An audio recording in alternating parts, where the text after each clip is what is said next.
This is Community College Magazine on ITV, the vision of Pikes Peak Community College. Hi, my name is Jordan Pesavento. I'd like to thank you for joining us today on Community College Magazine, brought to you by Pikes Peak Community College. My guest today is Ryan Kongsman, here to talk to us about cybersecurity, government surveillance, etc. The future of, Ryan, you want to tell us a little bit about yourself? Yeah, I've worked for Colorado Networks. We're up on Fillmore and Sinton Road for about 4 years now, and I'm a systems consultant there. And so my job basically is whenever we get calls from clients, they have new viruses or issues that seem like a virus, I'll go out and check it out, pick up the computer, and try to isolate that virus so we can find out if it's one that's been seen before or one that's new.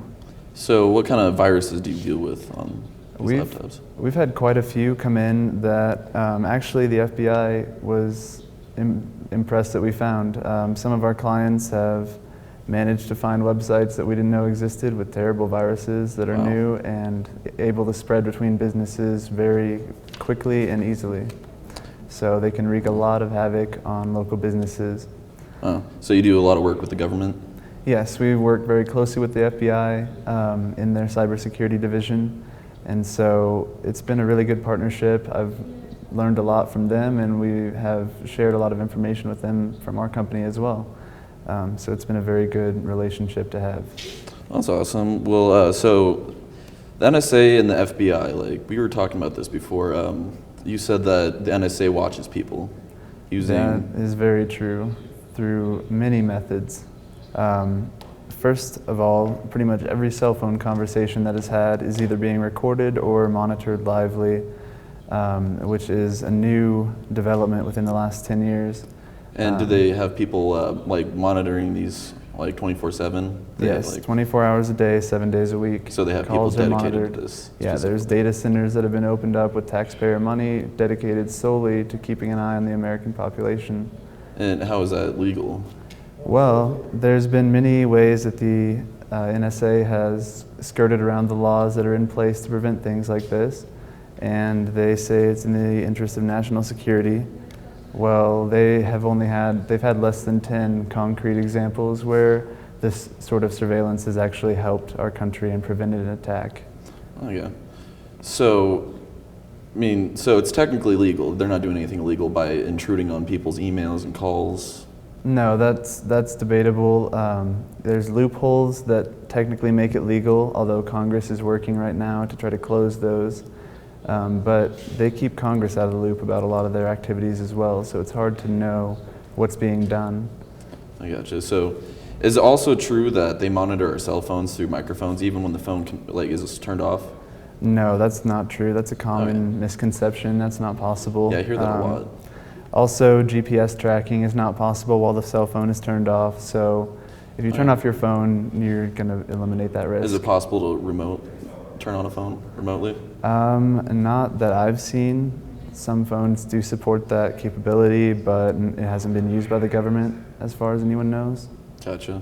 So going back again to your work, what else do you do besides tracking viruses and handling that end? Well, I will repair any computers that come in, build new servers, and set up enterprise networks. And so we try to build the most secure networks that we can to prevent these cyber threats. And also, a lot of our clients are concerned with government monitoring, and they don't want that to be possible of their data. Oh, yeah. So they want to know that their data is secure, and we try to provide a service that can make them feel safe. I gotcha. Well, looks like we got to cut to a break here soon, so we'll talk a little bit more about that when we come back from this break. So, yeah.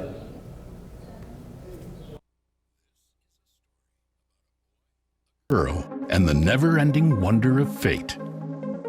The girl always wanted to be a dancer, and the boy always wanted to be a firefighter. As luck would have it, they enrolled at the same college, where the girl studied dance, and the boy studied fire science technology. One magical day, they met in math class, because no matter what your major, you need to take math. After graduation, the girl moved to the city to be a dancer, and the boy moved with her because every city needs firefighters, and he had wanted to be one his whole life. With more than 200 programs, let Pikes Peak Community College help you find your passion. You never know where it might take you.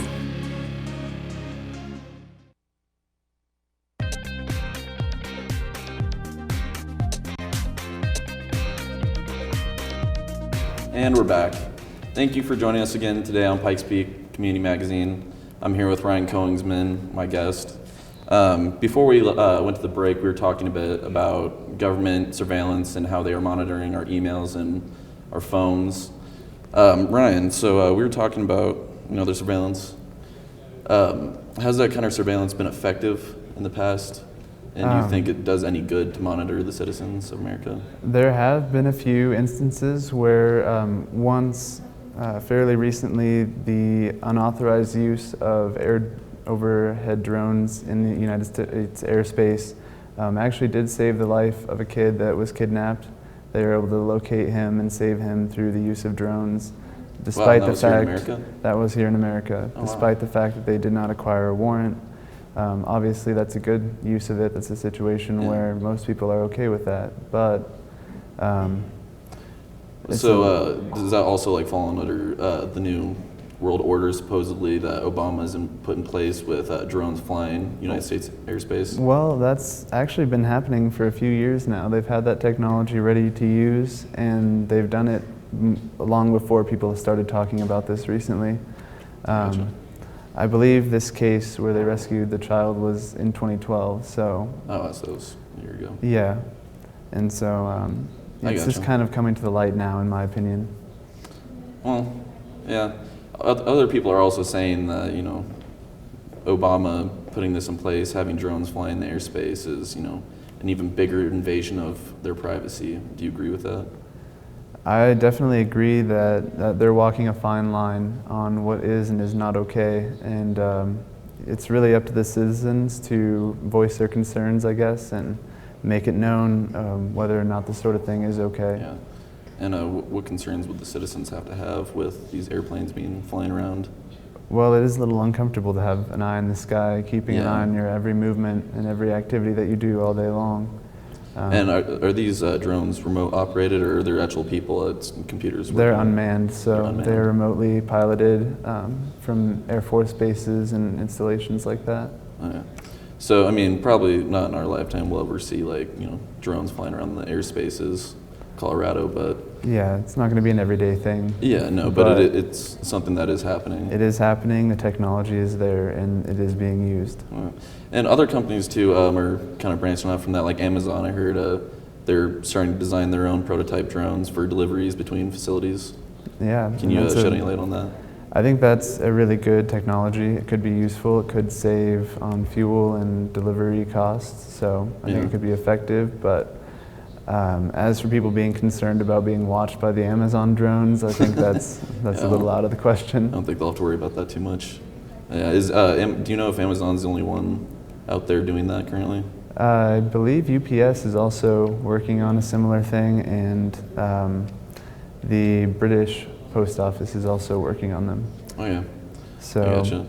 So looks like we're gonna have to cut to a break. But we'll talk a little bit more about that when we come back from this break. Thank you for joining us. We'll be right back. I'm interested in biology. Here's that information. Accounting, Communication. Chemistry, and business. phlebotomy, Night classes. zookeeping, Animation.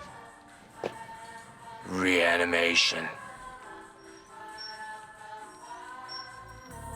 At PPCC, what you'll find will surprise you.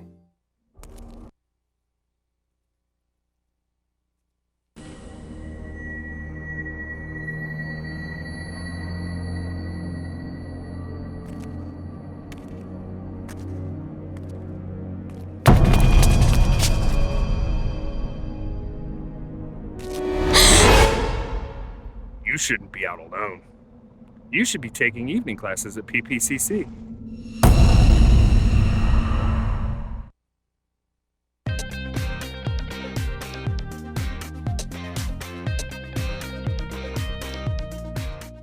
Thank you for joining us again today.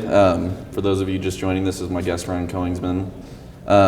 Ryan, what other companies out there, or what are these companies out there doing to protect our information from being stolen?